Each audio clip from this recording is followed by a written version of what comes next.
single crochet in a chain. Before I make the very first single crochet into this chain, I'm going to show you a little trick for when you're turning your work and you're doing the next row. You want to make sure that you know where to end, and you'll see what I mean as we go along with the tutorials. What I'm going to do here, I have 11 chains because I'm going to make a row of 10 single crochet, and I need one chain for each single crochet plus a chain to turn. Now I'm going to put a stitch marker around the loop that's on the hook. So you can see I've put the stitch marker around the loop that's on the hook. Okay? Now to make my first single crochet, I'm skipping the first chain and I'm going to insert my hook into the back loop of the second chain. I'm going to yarn over, pull up a loop. Now there's 2 loops on the hook, yarn over, pull through both of them. And now you can see this stitch marker is at the top of the stitch we just made. And so when we're working back in the opposite direction, we'll know that's the last stitch, okay? Now we're going to keep on making some single crochets. So insert our hook in the back loop of the next chain, yarn over, pull up a loop, 2 loops on the hook, yarn over, pull through both of those loops. Let's do one more. Insert the hook into the back loop of the next chain, yarn over, pull up a loop, 2 loops on the hook, yarn over, pull through both. We're just going to keep doing that across. We'll end up with a total of 10 single crochet made. Here you go, 10 single crochet. This little marker here is going to help us know where the end of the row is when we're working back in the opposite direction. Here is the front of that first row that we made. And there is the back. To turn a row in single crochet, I like to actually remove my hook, turn the work, and then put my hook back in again. And that way I'm not twisting the stitches at all. Now you can start off with a chain 1 and then single crochet across.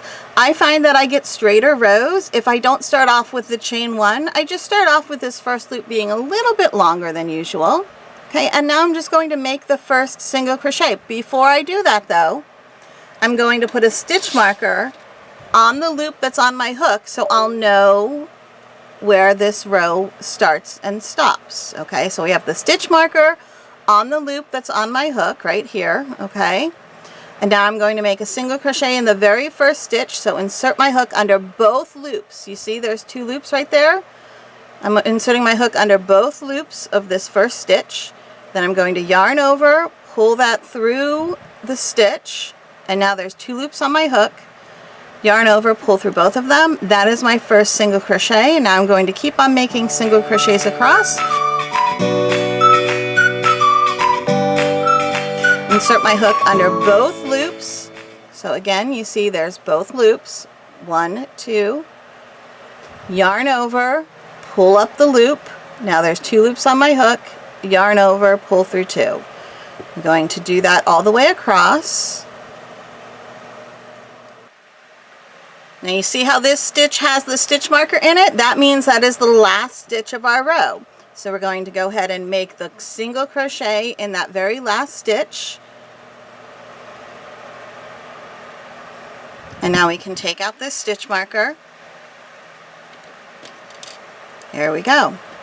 And then we can turn and do that again. So I'm going to remove my hook, flip my work, put my hook back in, put the stitch marker around the loop that's on my hook, and just single crochet across. Insert the hook into the first stitch, yarn over, pull up a loop, 2 loops on my hook, yarn over, pull through 2. And keep doing that across. Insert the hook under both loops of the next stitch, yarn over, pull up a loop, 2 loops on the hook, yarn over, pull through both of those, and keep going across. And again, we'll know the last stitch is the one that has the stitch marker in it, and this will keep our edges nice and straight. They won't get, your work won't get wider or thinner or start veering to one direction or the other, because these stitch markers are going to help you know when to stop each row. There you go.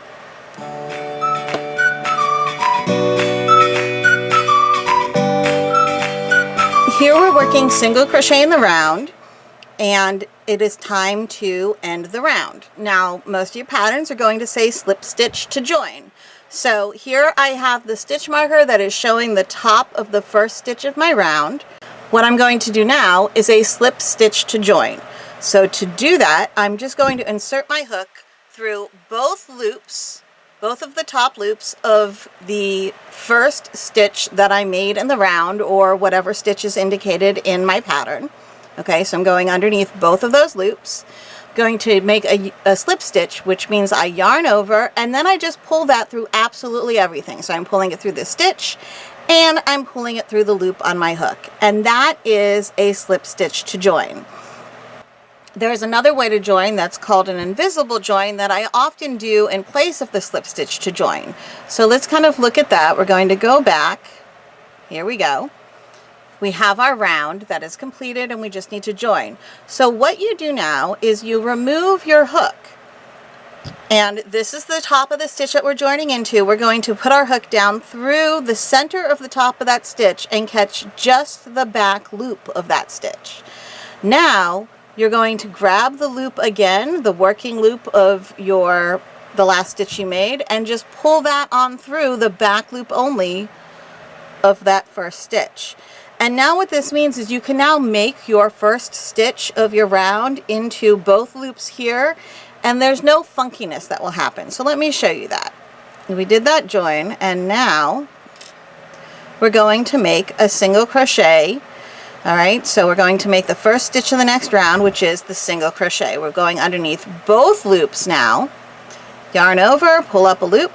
There's 2 loops on our hook. Yarn over, pull through both of them. And again, I need to mark the first stitch of the round that I just made so I know where to join next time. So I'm going through the top of that stitch I just made. Okay, so not the loop on your hook, but the loop joining up to the loop on your hook. That is the top of the stitch you just made. And now I can just single crochet around and join again when I get back all the way around. Here we are at the end of the round. It's pretty easy to tell. Here is the first stitch that we made.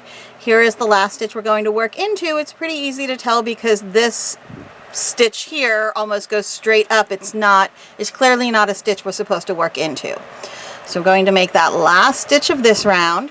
Okay, if however you're worried you won't know exactly where to place the last stitch, one thing you can do is you can take another stitch marker, and once you've made the last stitch of your round, you can place a stitch marker in there, so you'll know on your next round that's where the last stitch goes. Now, if you want to slip stitch to join, you're going to go under both loops of both of the top loops of the stitch you're joining to, yarn over, and then pull through everything. And there you've got your slip stitch to join, and now you're going to follow the instructions. If the instructions say to make a stitch in the first stitch of the round, that would be the stitch that you slip stitched into. If you want to make the invisible join, what you're going to do instead of the slip stitch is remove your hook from your last stitch, put your hook into this top center of the stitch you're joining to, catch just the back loop, then grab the loop back from your working yarn and pull that through the center of the first stitch.